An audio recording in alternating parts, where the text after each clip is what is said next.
Usaremos este esquema para comprender el proceso de la hematopoiesis.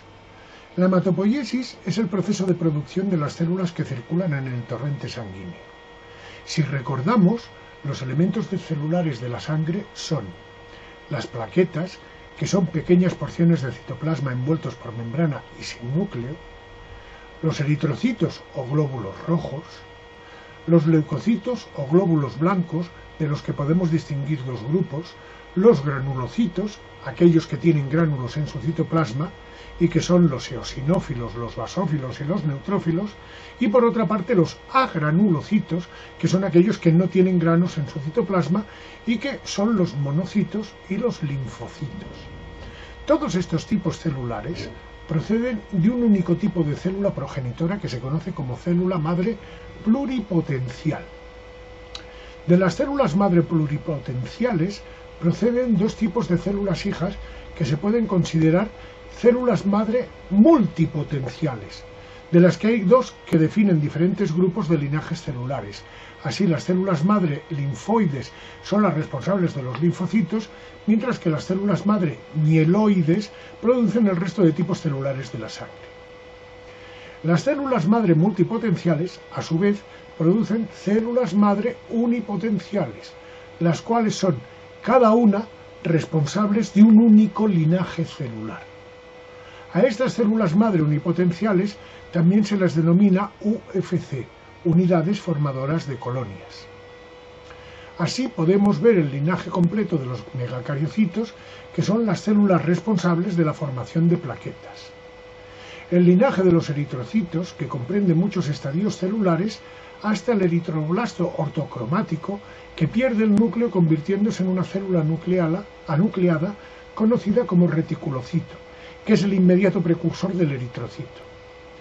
Los linajes de los leucocitos granulocitos también son complejos, ya que las células adquieren sus característicos gránulos citoplasmáticos, empezando por los inespecíficos para continuar con los gránulos específicos que definen la naturaleza tintorial de cada uno de estos tipos de leucocitos. Los linajes responsables de la producción de los leucocitos a granulocitos, los que no tienen granos en su citoplasma, proceden de dos células multipotenciales diferentes. Así, una producirá el linaje de los monocitos, mientras que la otra producirá el linaje de los linfocitos.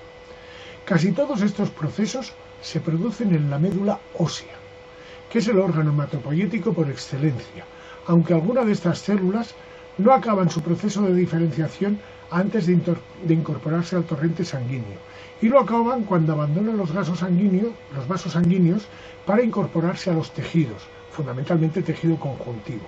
Así, los monocitos en el tejido conjuntivo se diferencian en macrófagos y otras células similares, células de microglía en el sistema nervioso, células de Kupffer en el hígado, etc. Los linfocitos B se pueden diferenciar en células plasmáticas productoras de anticuerpos.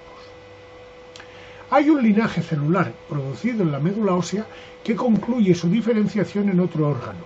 Se trata de los linfocitos T, que se acaban de diferenciar en el timo.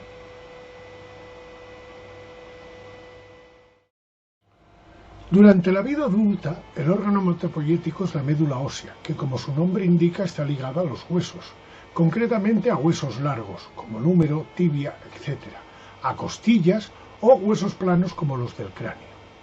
La imagen muestra una porción de la epífisis y una diáfisis en un corte de húmero de 7 micras de grosor teñido con hematoxilina eosina. El hueso está delimitado por una lámina de hueso compacto, y en el interior, tanto de la epífisis como de la diáfisis, se pueden ver innumerables trabéculas de hueso esponjoso. La diáfisis y la epífisis están separadas por la placa epifisaria, que es la responsable del crecimiento en longitud del hueso, y la diáfisis está rodeada por el cartílago articular. La médula ósea es el tejido que se encuentra entre las trabéculas del hueso esponjoso. El tejido conjuntivo que forma la médula ósea es un tejido conjuntivo altamente celular, en cuya matriz se ven, aparte de las células propias de este tejido, todas las células que se encuentran en el proceso de la hematopoiesis. Es un tejido muy vascularizado, con un gran número de capilares de tipo sinusoidal para favorecer la incorporación de células recién formadas a la circulación sanguínea. También se pueden ver adipocitos. En adultos, en aquellos huesos con una baja tasa hematopoyética, los adipocitos proliferan y esa médula ósea se la conoce como médula ósea amarilla. Mientras que en los huesos en los que hay una tasa alta de hematopoiesis, como por ejemplo después de un trauma que requiere la formación de la sangre perdida durante ese trauma, en estos casos la médula ósea presenta muy pocos adipocitos y muchas células hematopoyéticas y se la conoce como médula ósea roja.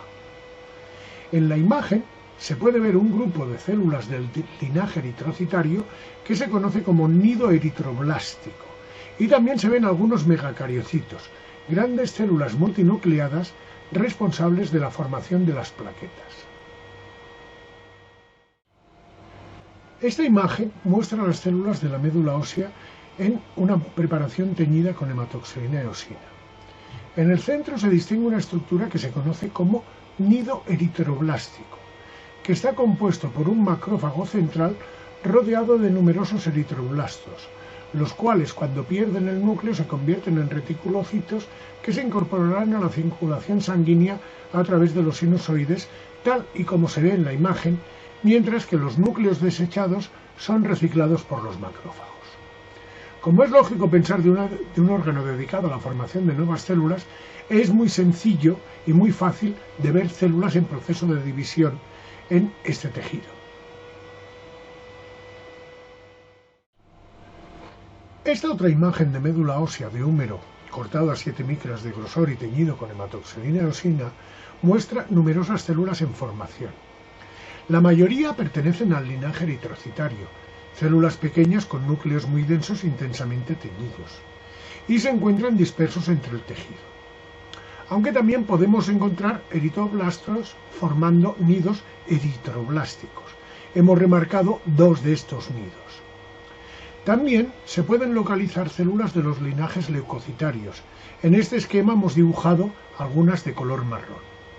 E incluso podemos ver las células que forman el entramado que soporta todo este conjunto celular y que se conocen como células reticulares. En el centro hemos resaltado un megacariocito, que como ya hemos comentado son las responsables de la formación de las plaquetas. Son grandes células multinucleadas que, si nos fijamos bien, los núcleos están dispuestos en forma de anillo. Esta peculiar disposición de sus núcleos es propia de este tipo celular y es fundamental para distinguir a estas células de otras grandes células multinucleadas que se pueden encontrar en las inmediaciones y que corresponden al hueso. Nos referimos a los osteoclastos. Con esta técnica de tinción y con el suficiente entrenamiento se puede llegar a diferenciar la mayoría de los estadios de los diferentes linajes celulares que se desarrollan durante la hematopoiesis. Pero un corte de hueso teñido con hematoxilina eosina no es la mejor técnica para este fin. En este caso lo más adecuado es realizar una extensión, un frotis, de la médula ósea, similar a los que se realizan con la sangre, y teñirlo con una técnica especial para sangre, como por ejemplo la tinción de Jensen o la de Mike Grunwald. Como habéis visto, la hematopoiesis es un tema muy cortito, aunque tiene su complejidad. Espero que este vídeo os haya ayudado a comprender un poco mejor este proceso. Si así ha sido, no olvidéis de comentarlo en vuestras redes sociales. Y no dejéis de ver el siguiente capítulo que complementa este, los órganos linfoides.